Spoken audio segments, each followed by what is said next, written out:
பொழுதிலே நாளேடுகளில் இன்று நிகழ்ச்சியினூடாக உங்கள் அனைவரையும் சந்திப்பதிலே மகிழ்ச்சி. உங்களுக்கு தெரியும், ஒவ்வொரு காலை பொழுதும் நாளேடுகளில் வருகின்ற செய்திகளை தொகுத்து அது சம்பந்தப்பட்ட ஒரு அலசலாக இந்த நிகழ்ச்சி சென்று கொண்டிருக்கின்றது. இன்றைய நாள் வாரத்தின் முதலாவது நாள். இன்றைய நாளும் உங்கள் எல்லோருக்கும் ஒரு சுபீட்சமான நாளாக அமைய வேண்டும் என்று எல்லோருக்கும் பொதுவான இறைவனை வேண்டிக் கொண்டு இன்றும் எங்களுக்கு 3 பத்திரிகைகள் கைக்கு கிடைத்திருக்கின்றது. வலம்புரி, உதயன், தினக்குரல். முதலாவதாக வலம்புரி பத்திரிகையிலிருந்து ஆரம்பிக்கலாம். வலம்புரி பத்திரிகையின் பிரதான செய்திகளாக யாழ்ப்பாண மாவட்ட ஒருங்கிணைப்பு குழு நாளை கூடுகிறது என்கின்ற ஒரு செய்தி வந்திருக்கிறது. அதாவது யாழ்ப்பாண மாவட்ட ஒருங்கிணைப்பு குழு கூட்டமானது நாளை செவ்வாய்க்கிழமை காலை 9 மணியளவில் மாவட்ட செயலக கேட்போர் கூட்டத்தில் கடற்தொழில் அமைச்சரும் யாழ் மாவட்ட ஒருங்கிணைப்பு குழு தலைவருமான ராமலிங்கம் சந்திரசேகர் தலைமையில் இடம்பெறுவதாக அந்த செய்தி இடம்பெற்றிருக்கின்றது. குறிப்பாக இந்த ஒருங்கிணைப்பு குழு கூட்டத்தை தொடர்பாக உங்களுக்கு தெரியும், ஒருங்கிணைப்பு குழு தான் எங்களுடைய மாவட்ட அபிவிருத்தி தொடர்பாகவும் மாவட்டத்தில் இடம்பெற்றுக் கொண்டிருக்கின்ற பிரச்சனைகள் தொடர்பாகவும் பாராளுமன்ற உறுப்பினர்கள், பிரதேச செயலர்கள், கட்சியைச் சேர்ந்தவர்கள், அரச உத்தியோகத்தல், அரசாங்கத்தினுடைய முக்கியமான பதவி நிலைகளை வகிப்பவர்கள் என்று சொல்லி மாவட்ட ஒருங்கிணைப்பு குழு தலைவருக்கு கீழ் இடம்பெறுகின்ற இந்த கூட்டம், வடமாகாண ஆளுநரை உள்ளிட்டு வைத்து செய்யப்படுகின்ற இந்த கூட்டம் கடந்த காலங்களிலே இந்த ஒருங்கிணைப்பு குழு கூட்டம் என்பது ஒரு பிரச்சனைக்குரிய கூடமாக கூட காட்சியளித்திருக்கின்றது. பிரச்சனைகள் அங்கு மாறி மாறி தங்களுடைய பிழை சரிகளை செய்து கொண்டிருக்கிறார்கள். நான் நினைக்கின்றேன், நாளைய கூட்டத்தில் இந்த தையிட்டு விகார பிரச்சனை மிகுந்த ஒரு செல்வாக்கை பெறும் என்ற பேசுபொருளாக இருக்கும் என்ற ஒரு எதிர்பார்ப்பு இருக்கின்றது. அந்த வகையிலே நாளைய தினம் இந்த ஒருங்கிணைப்பு குழு கூட்டம் இடம்பெறுவதாக வலம்புரி செய்தியிலே காட்டப்பட்டிருக்கின்றது. அடுத்து, பிக்குகள் தங்குவதற்கு தையிட்டியில் கட்டிடம் நேற்று திறந்து வைப்பு, மக்கள் எதிர்ப்பு, போலீசார் குவிப்பு. பல்வேறு சர்ச்சைகளை தோற்றுவித்துள்ள தையுட்டி திசவிகாரை பகுதியில் இராணுவத்தின் முழு முயற்சியுடன் அமைக்கப்பட்ட சட்டவிரோத கட்டிடம் நேற்று காலை திறந்து வைக்கப்பட்டது. இதற்கு எதிர்ப்பு தெரிவித்து தையிட்டி காணி உரிமையாளர்கள், அரசியல் தரப்புகள், பொதுமக்கள் போராட்டத்தில் ஈடுபட்டனர்.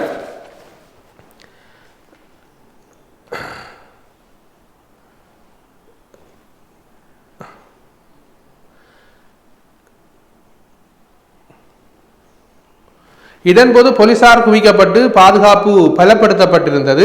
அங்கு வந்திருந்த போலீசார் போராட்டக்காரர்களை கைது செய்வோம் என்று மிரட்டினர். திசவிகாரை பகுதியில் கள ஆய்வுகளை மேற்கொண்டு பிரச்சனைகளை நிவர்த்தி செய்யப்படும் என்று பௌத்த சாசன அமைச்சர் சுனில் ஜெனவி அறிவித்திருந்த நிலையில் அங்கு சட்டவிரோத கட்டிடம் திறந்து வைக்கப்பட்டது பெரும் அதிருப்தியை ஏற்படுத்தியுள்ளது. தையிட்டியில் திசவிகாரைக்கு மேலதிகமாக அந்த பகுதியில் மிக ரகசியமான வகையில் வேறு சில சட்டவிரோத கட்டிடங்கள் அமைக்கப்பட்டு வந்தன. இராணுவத்தினர் இந்த பணிகளில் மும்முரமாக ஈடுபட்டு வந்தனர். இராணுவத்தால் சட்டவிரோதமாக அமைக்கப்பட்ட கட்டிடங்களே நேற்று மத வழிபாடுகளுக்கு பின்னர் திறந்து வைக்கப்பட்டது.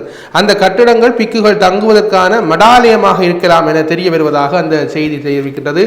உங்களுக்கு தெரியும், இந்த தையிட்டி விகாரை பிரச்சனை, தையிட்டியிலே இடம்பெறுகின்ற ஒரு இன முரண்பாட்டை தோற்றுவிக்கக்கூடிய இந்த செயற்பாடுகள் கடந்த பல மாதங்களாக இடம்பெற்றுக் கொண்டிருக்கின்றது. போராட்டக்காரர்களும் தங்களுடைய எதிர்ப்பிரசங்களை காட்டிக் கொண்டிருந்தாலும் இந்த அரசாங்கம் அதற்கு செவி சாய்ப்பதாகவும் அல்லது புத்த சாசன அமைச்சு கூட எந்த விதமான பதிலீடுகளை கூட தயாராக இல்லாத நிலையில் இந்த பிரச்சனை மோசமாக வளர்ந்து கொண்டு செல்கின்றது. இந்த இடத்திலே பிக்குகள் தங்குவதற்கு புதிய கட்டிடம் கூட திறந்து வைத்திருக்கின்றார்கள் சொன்னால் இது வேறு ஒரு பிரச்சனையை கொண்டு வருவதான ஒரு முஸ்தீவாக இருக்கலாம் என்று பார்க்கப்படுகின்றது.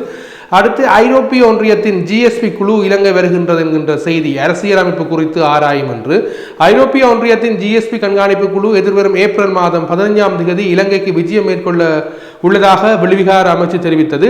சுமார் 1 வார காலம் இலங்கையிலே தங்கியிருக்கும் ஐரோப்பிய ஒன்றியத்தினர் GSP கண்காணிப்பு குழு ஜனாதிபதி அனுரகுமார திசநாயக்கா, பிரதமர் ஹரணி அமரசூரிய மற்றும் வெளிவிகார அமைச்சர் விஜித ஹேரத் உள்ளிட்ட அரசாங்கத்தின் உயர்மட்டத்தினரை சந்தித்து கலந்துரையாட உள்ளனர் என்கின்ற செய்தி விரிந்து செல்கின்றது. இப்படி முக்கியமான செய்திகளை எல்லாம் தாங்கி வந்திருக்கின்றது வலம்புரி. அடுத்து, திடீர் சுகவீனத்தால் குடும்ப பெண் மரணம், கரவட்டியில் சம்பவம், 5 நாள் காய்ச்சலால் குடும்பஸ்தர் உயிரிழப்பு, உளவு இயந்திரம் என கூறி சொகுசு கார்கள் இறக்குமதி, உள்ளூராட்சி தேர்தலில் JVP கோலோச்சும் என்கின்ற டில்வின் சில்வாவினுடைய நம்பிக்கை, தென்னக்கோனுக்கு வீட்டு சாப்பாடு, சட்டவிரோத மதுச்சாலை, போலீசார் முற்றுகை, வாக்குச்சீட்டுகள் அச்சிடல் பணி ஆரம்பம் என்கின்ற மிக முக்கியமான செய்திகள் இருக்கின்றது. அந்த இடத்திலே வலம்புரி நாளிதழ் வெளியான செய்திகளை பார்த்திருந்தோம். அடுத்து உதயன் பத்திரிகையை பார்த்தோம்னு சொன்னால், உதயன் பத்திரிகையிலே மிக முக்கியமாக இந்த தையிட்டி விகாரை பிரச்சனைக்கு முக்கியத்துவம் கொடுத்திருக்கின்றார்கள். நேற்றைய தினம் அந்த கட்டடம் திறப்பு என்கின்ற செய்தியை முன்வைத்து நாங்கள் ஏலவே பார்த்த செய்தியை தாங்கி வந்திருக்கிறது. தையிட்டி காணி அபகரிப்பு மக்கள் நேற்றும் எதிர்ப்பு. அதாவது தையிட்டியில் அமைக்கப்பட்டுள்ள சட்டவிரோத விகாரையில் புதிய கட்டடம் ஒன்று நேற்று திறக்கப்பட்ட நிலையில் அதற்கு எதிராக காணி உரிமையாளர்களும் பொதுமக்களும் அரசியல் கட்சிகளும் இணைந்து பெரும் எதிர்ப்பு போராட்டம் ஒன்றை முன்னெடுத்தனர்.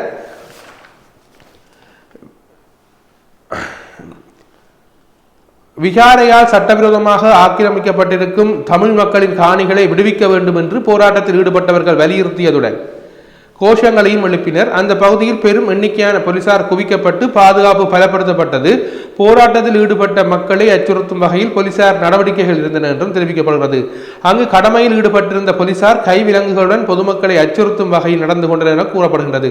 அதேவேளை வேறு இடங்களில் இருந்து சொகுசு பஸ்களில் திறப்பு விழாவுக்கு அழைத்து வரப்பட்டவர்கள் போராட்டத்தில் ஈடுபட்டிருந்த மக்களை பார்த்து கையசைத்துக் கொண்டு சென்றதையும் காணக்கூடியதாக இருந்தது என்று இந்த நேற்றைய தினம் தையிட்டியில் இடம்பெற்ற அந்த சட்டவிரோத கட்டிடம் அமைப்பு சம்பந்தமாக இந்த செய்தி வந்திருக்கிறது. அடுத்து வடமராட்சியில் நேற்று பெருந்தொகை கஞ்சா மீட்பு என்ற செய்தி வந்திருக்கிறது. இப்பொழுது எல்லோரையும் அச்சத்திலே ஆழ்த்தக்கூடிய வகையிலே இந்த கஞ்சா போன்ற இந்த மிக மோசமான பொருட்களினுடைய வருகையும் அதை கொண்டு செல்வதனூடாக பணமீட்ட முடியும் என்கின்ற ஒரு மாயையை இளையோர்கள் மத்தியிலே விதைத்து எல்லோரையும் இந்த மிக மோசமான பழக்கத்துக்கு ஆளாக்குகின்ற அந்த பெரிய சக்திகள் யார் என்று தேடி கண்டுபிடிக்கும் அளவிற்கு இன்று காவல்துறை கூட அவர்களை காணாமல் இருப்பது பெரிய ஒரு வருத்தத்துக்குரிய செயலாக இருக்கின்றது. வடமராட்சியில் நேற்றும் பெருந்தொகை கஞ்சா மீட்பு. வடமராட்சி மருதங்கேணி பகுதியில் பெருமளவான கேரள கஞ்சா நேற்று மீட்கப்பட்டுள்ளது. யாழ்ப்பாண இராணுவ புலனாய்வு பிரிவினருக்கு கிடைத்த ரகசிய தகவலின் அடிப்படையில் மருதங்கேணி போலீசாருடன் இணைந்து முன்னெடுக்கப்பட்ட சுற்றி வளைப்பு நடவடிக்கையில் இந்தியாவிலிருந்து சட்டவிரோதமாக நாட்டுக்கு கொண்டுவரப்பட்ட சுமார் 85 கிலோகிராம் கேரள கஞ்சா அடங்கிய 40 பொதிகள் ஆழியவளை கடற்கரையில் கைப்பற்றப்பட்டன. இதன் மதிப்பு சுமார் 17 மில்லியன் ரூபாய் என மதிப்பிடப்பட்டுள்ளது. இதேவேளை நேற்று முன்தினம் தும்பளை மூர்க்கம் பகுதியில் 300 கிலோவுக்கும் அதிகமான கஞ்சா கைப்பற்றப்பட்டமை குறிப்பிடத்தக்கது. இப்பொழுது வடமராட்சி மண்ணிலை பொறுத்தவரையிலே இந்த வடமராட்சி கிழக்காக இருக்கலாம், தெற்காக இருக்கலாம், கஞ்சாவினுடைய வருகையும் அதனை ஒரு வணிகமயப்படுத்தப்படுகின்ற தொழிலாக எல்லோருமே அதனை மேற்கொள்ளுகின்ற ஒரு நிலைப்பாடு மாறி வருகின்றது. அதை நாங்கள் அண்மைய செய்திகளினூடாக பார்க்கக்கூடியதாக இருக்கின்றது. அடுத்து அரச சொத்துக்களை மீட்க விரைவில் புதிதாக சட்டம். கொழும்பு கடந்த காலங்களில் ஆட்சியில் இருந்த அரசாங்கங்களின் கீழ் சட்டவிரோதமாக கையெழுத்தப்பட்ட அரச சொத்துக்கள் மீட்பதற்கான சட்டவரவை நாடாளுமன்றத்தில் சமர்ப்பிக்க திட்டமிட்டுள்ளது என தேசிய மக்கள் சக்தியின் கொழும்பு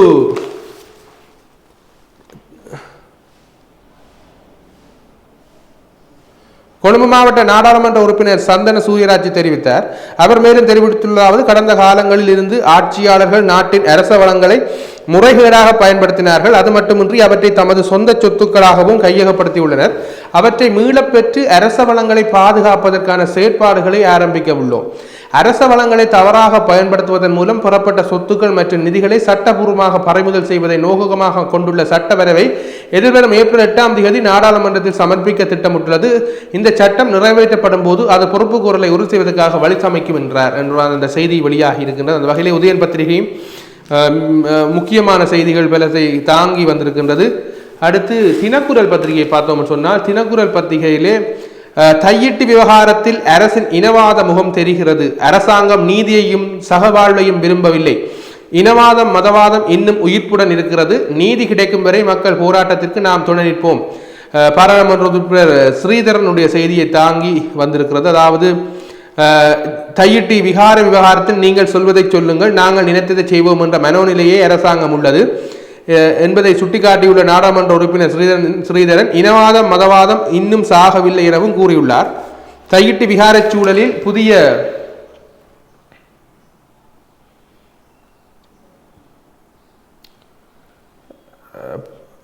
புதிய யாத்திரிகர்களுக்கான அந்த கட்டடத்தை அவர்கள் அமைக்கின்ற அந்த அந்த கருமத்துக்கு எதிராகவே கட்டடம் ஒன்று அமைக்கப்பட்டு திறந்து வைக்கப்பட்டுள்ளமை தொடர்பாக கருத்து தெரிவிக்கும் போது அவர் மேற்கொண்டவாறு கூறியுள்ளார். இதன் பேரும் அவர் மேலும் கூறுகையிலே, மக்களின் காணிகளை அபகரித்து சட்டவிரோதமாக ஒரு விகாரை கட்டப்பட்டுள்ளது.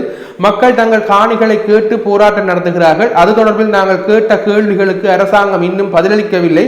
இவ்வாறு நிலையில் விகாரை சுற்றாடலில் புதிய கட்டடம் ஒன்றை அமைத்து திறப்பு விழா நடத்தி இருக்கின்றார்கள் என்கின்ற மாதிரியான தொடர்ச்சியான செய்தியாக, ஒரு நீண்ட செய்தியாக இந்த செய்தி இருக்கின்றது. அடுத்து நாங்கள் பார்த்தோம் சொன்னால், இந்திய இராணுவத்தால் சுட்டுக் கொல்லப்பட்ட 2 எச்சங்கள் மீட்கப்பட்டு தகனம்.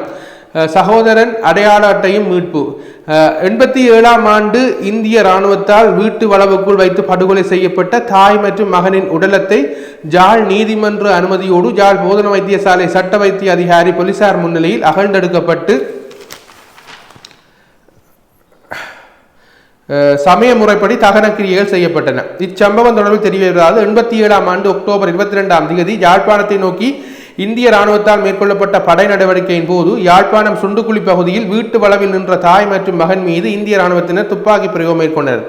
இருவரும் உயிரிழந்துள்ளனர். இதன்போது சிவானந்தராஜா சவுந்தரராணி 47 வயது, அவரது மகன் சிவானந்தராஜா மோகன்ராஜ் ஆகியோரே உயிரிழந்துள்ளனர். உயிரிழந்த மனைவி மற்றும் மகனின் உடலங்களை வெளியில் கொண்டு சென்று சமய முறைப்படி தகனம் செய்வதற்கு இந்திய இராணுவத்தினர் தடை விதித்தமையால் கணவர் வேறு வழியின்றி தாம் வசித்த வீட்டு வளவிலேயே புதைத்து அடக்கம் செய்துள்ளார். பின்னர் காலப்போக்கில் மனைவி மற்றும் மகனை புதைத்த இடத்தில் கல்லறை ஒன்றையும் கட்டியுள்ளார். நாட்டில் அப்போது நிலவிய அசாதாரண சூழ்நிலை காரணமாக தனது ஏனைய பிள்ளைகளை பாதுகாப்பு கருதி வெளிநாடு அனுப்பிவிட்டு தனிமையில் வாழ்ந்த சிவானந்தராஜா கடந்த வருடம் இயற்கை எய்தியுள்ளார். மனைவி மற்றும் மகனின் உடலங்களை எடுத்து சமய முறைப்படி கிரியைகள் செய்ய வேண்டும் என்ற ஏக்கம் இறுதிக்காலம் வரை தந்தையான சிவானந்தராஜாவிடம் இருந்துள்ளது. இது குறித்து தனது வெளிநாட்டில் உள்ள பிள்ளைகளுடன் அடிக்கடி பேசியும் உள்ளார். இந்த நிலையில் சிவானந்தராஜா கடந்த வருடம் மரணமடைந்த நிலையில் தமது தந்தையின் ஆசைப்படி தமது தாய் மற்றும் சகோதரனுக்கு சமய முறைப்படி சடங்கினை செய்வதற்காக வெளிநாட்டில் இருந்து வந்த பிள்ளைகள் நீதிமன்றிடம் முறைப்படி அனுமதி கோரியிருந்தனர். இதன்போது பிள்ளைகளின் கோரிக்கையினை ஆராய்ந்த யாழ்ப்பாண நீதிமன்று சடலங்களை உரிய முறைப்படி தோண்டி எடுத்து அரியாலை சித்துப்பாத்தி மயானத்தில் தகனம் செய்வதற்கான அனுமதியினை வழங்கியதை அடுத்து நேற்றைய தினம் வீட்டு வளவில் உள்ள சமாதி கட்டடம் வைத்திய அதிகாரி, சுகாதார வைத்திய அதிகாரி மற்றும் அதிகாரிகள் முன்னிலையில் அகலப்பட்டது. இதன்போது சமாதிக்குள் இருந்து இருவரின் உடலங்களின் எச்சங்கள் எடுக்கப்பட்டு உரிய சமய சடங்குகள் மேற்கொள்ளப்பட்டு அரியாலை சித்துப்பாத்தி மயானத்தில் தகனம் செய்யப்பட்டது. குறித்த சமாதியை அகழ்ந்த போது சுட்டுக் கொல்லப்பட்ட சகோதரனான சிவானந்தராஜா மோகன்ராஜ் வவுனியா நீர்ப்பாசன திணைக்களத்தில் தொழில்நுட்ப அலுவலராக கடமையாற்றிய அரச வேலை அடையாள அட்டையும் சிதைவடைந்த நிலையில் மீட்கப்பட்டமை குறிப்பிடத்தக்கது. இது ஒரு மோசமான ஒரு மன உணர்வை தூண்டக்கூடிய செயல். அதாவது இந்த 87ஆம் ஆண்டு இந்திய படுகொலை என்பது எங்களுடைய மக்கள் மத்தியிலே எவ்வளவு மிக காட்டுமிராண்டித்தனமாக அந்த மக்கள் மீது இந்திய படையினர் நடந்து கொண்டார்கள் என்கின்ற அதனுடைய கோரத்தை மீண்டும் இப்பொழுதும் நான் நினைக்கின்றேன் 35 ஆண்டுகள் தாண்டியும் இப்பொழுதும் அதை நேற்றைய தினம் அதை மீட்டு அதன் சமய முறைப்படி அந்த கிரியைகளை செய்திருக்கின்றார்கள். அடுத்து சீன தயாரிப்பு ஜெட் விமானங்களின் தரத்தை ஆய்வு செய்ய திட்டமிடுகிறது அரசாங்கம். இலங்கை விமானப்படைக்கு சொந்தமான அனைத்து K8 ஜெட் விமானங்களிலும் நிலையான ஆய்வு நடத்தப்படும் என்று பாதுகாப்பு அமைச்சகம் தெரிவித்துள்ளது. கடந்த வெள்ளிக்கிழமை வாரியபுலவில் K8 ஜெட் விமானம் விபத்துக்குள்ளானதை தொடர்ந்து இந்த அறிவிப்பு வெளியாகியுள்ளது. சீனாவில் தயாரிக்கப்பட்ட K8 ரக ஜெட் விமானங்கள் குறித்து விசாரிக்க நியமிக்கப்பட்ட நிபுணர் குழுவின் அறிவுறுத்தலின் பேரில் இந்த ஆய்வு மேற்கொள்ளப்படும் என்று பாதுகாப்பு பிரதி அமைச்சர் அருண ஜெயசேகர தெரிவித்தார். தேவை ஏற்பட்டால் வெளிநாட்டு ஆய்வுக்குழுக்களை வரவழைக்க நடவடிக்கை எடுக்கப்படும் என்று கூறப்பட்டது. விமான விபத்து குறித்து 7 பேர் கொண்ட குழு விசாரணைகள் நடத்தி வருகிறது. வாரியபுல மேல் மினுவாங்கோட்டின் வெல்கதர பகுதியில் உள்ள தென்னந்தோப்பில் இலங்கை விமானப்படையின் பயிற்சி விமானம் ஒன்று கடந்த வெள்ளிக்கிழமை விபத்துக்குள்ளாகியமை குறிப்பிடத்தக்கதாக அந்த செய்தி வந்திருக்கிறது. தினக்குரல் பத்திரிகையிலும் முக்கியமாக பல சின்ன கட்டப்பட்ட செய்திகள் இருக்கின்றது. தேர்தலுடன் தொடர்புடைய 3 முறைப்பாடுகள் பதிவு. ஜாழ் மாநகர சபை கட்டட நிர்மாணம் 400 மில்லியன் ரூபாய் நிதி விடுவிக்கப்பட்டது. 5 நாள் காய்ச்சல், குடும்பஸ்தர் மரணம், ஜாழ் வருகிறார் இராணுவ தளபதி, தேர்தல் காலத்தில் விசேட பாதுகாப்பு என்று தினக்குரல் பத்திரிகையும் மிக முக்கியமான செய்திகளுக்கு தன்னுடைய முக்கியத்துவத்தை வழங்கியிருக்கின்றது. அந்த வகையிலே நாளேடுகளில் இன்று என்கின்ற இந்த காலை நேர நிகழ்வினூடாக நாங்கள் இன்றைக்கும் செய்திகள் மிக முக்கியமான அலசல்களை பார்த்திருக்கின்றோம். நாளையும் இந்த நிகழ்ச்சியினூடாக எங்களுடைய பத்திரிகைகளோடு சந்திக்கும் வரை விடைபெற்று செல்கின்றோம். நன்றி, வணக்கம்.